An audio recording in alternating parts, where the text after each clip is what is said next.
Hi everybody, here we are. It is November. We are shooting our first video on the roof for our Cellar series description here, so welcome. We've got 6 new wines for you as per usual. We are getting ready for the holidays.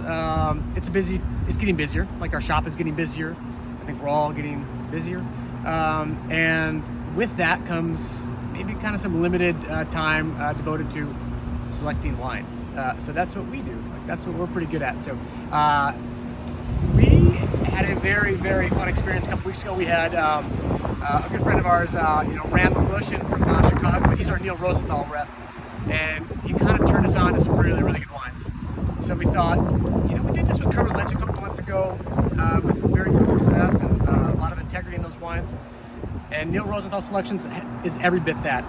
And so I'm excited to kind of just say this is a Neil Rosenthal set, and we're pretty jazzed about it. So just a quick description. Like Neil, is a fine wine importer that covers France and Italy exclusively. He's a retailer from New York, started up a shop in the 70s, late 70s, and really kind of never looked back. He was a former lawyer and realized like he's doing something pretty special with a lot of really, really emerging special producers that are now classics. So we're gonna get into those. So we're doing 3 whites and 3 reds. It's probably the last 3 and 3 balance before we start to really kind of dip our toes much further into the red wine pool. Let's jump in. Here we go. All French and Italian. So first wine is Bruno Verdi. So Bruno Verdi is making wines in Oltreppo Pavese. Oltreppo Pavese really means Oltreppo, the other side of the Po River, in kind of northwestern Lombardy. So this is an area we don't really see very often for any wine production, at least very sparingly. Everything is from just west of here in Piedmont, kind of just east of here in the Veneto near Verona. But these little tiny pockets, there are some stars there, and this is absolutely one of them. So, Paolo Verdi is a 7th generation farmer. His father, Bruno Verdi, was the producer who really kind of shaped this area by planting a lot of estate vineyards right after World War II.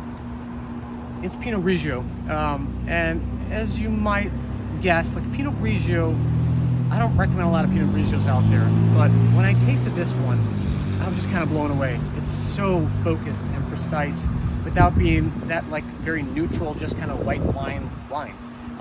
So it really kind of grabbed me, and I was really excited to be able to feature that. So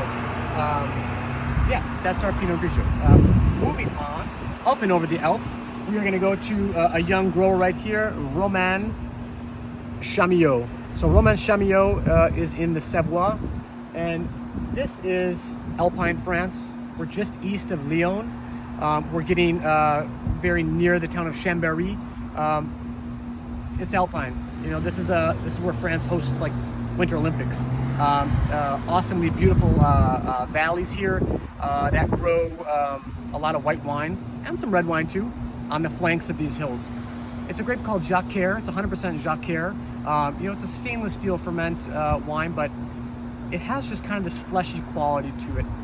These mountain valleys, like Alsace, they're sunny and they can be dry and kind of just make these really kind of lovely, kind of focused wines that have this kind of fleshy quality to it.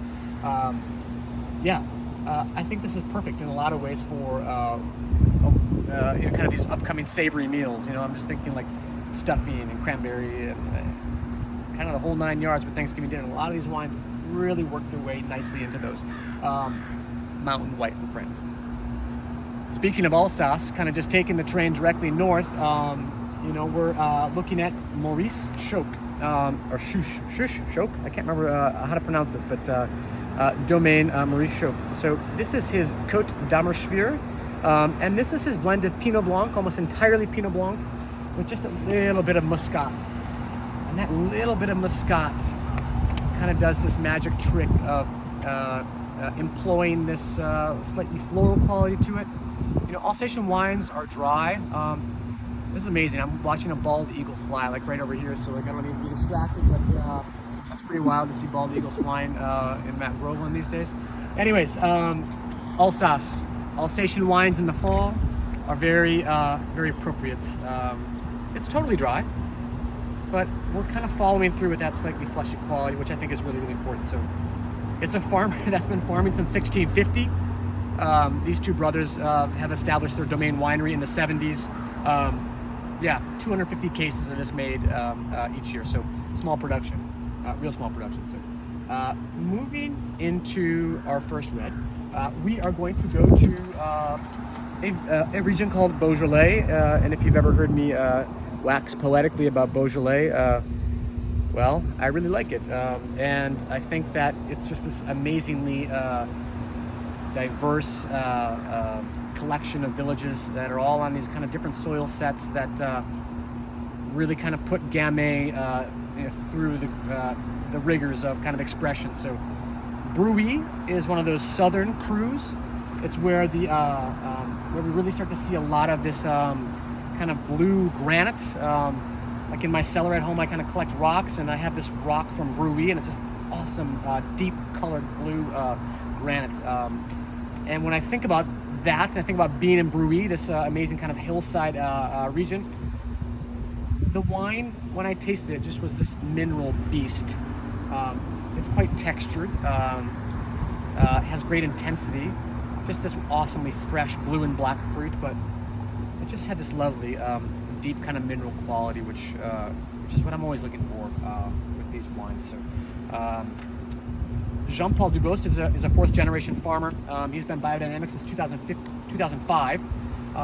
The wine is vinified in concrete and works its way into bottle with very, very little amounts of sulfur, which allow it to be kind of untethered in a lot of ways, kind of reach these other levels of expression, which is exciting. So, we are moving to the Loire River Valley, one of the great gardens in all of wine, the Jardin de France.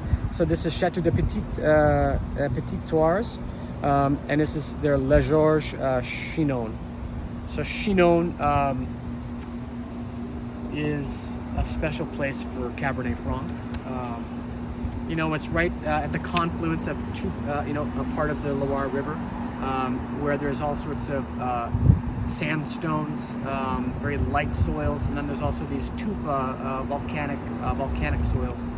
It's just this amazing area for growing grapes. So this producer, and their kind of treatment of the Cabernet Franc, they're using pretty old vines. So these are 40-year-old vines, and what I love about Cabernet Franc this time of year is it has this kind of woodsy quality to it.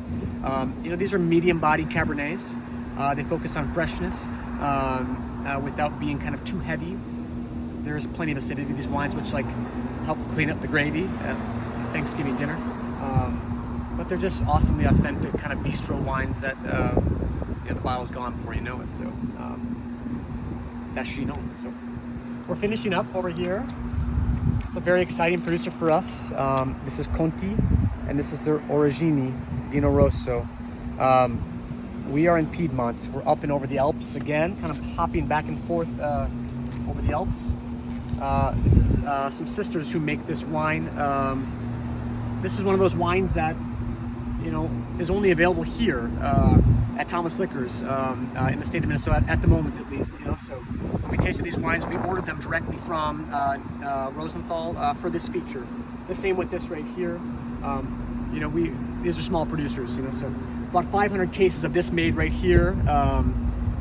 They work a 1.5 hectare vineyard, quite small, in this village called Boca. So we're not down near Barolo Barbaresco. We are north and west of that area, much more alpine per se, on kind of complex decomposed alpine soils. It's a blend. It's not all Nebbiolo, but there's a chunk of Nebbiolo. Croatina, Uvarara, Vespolino, Dolcetto. It's a field blend, a very old style of winemaking, where the whole vineyard is this kind of multi-dimensional thing, this vinous kind of thing. It's medium to full bodied, awesomely aromatic. If you are doing anything with truffles, mushrooms,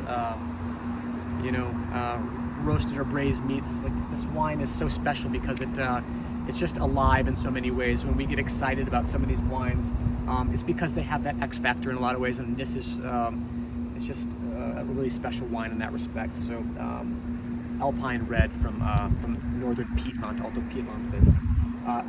That is that's your November Cellar Series description here. Have fun at Thanksgiving dinner. This is one of those first holidays, perhaps, that we're all going to be indoors with our family in a year or so. So be nice. Open up another bottle of wine and enjoy. So happy holidays, everyone, and we'll see you in the shop.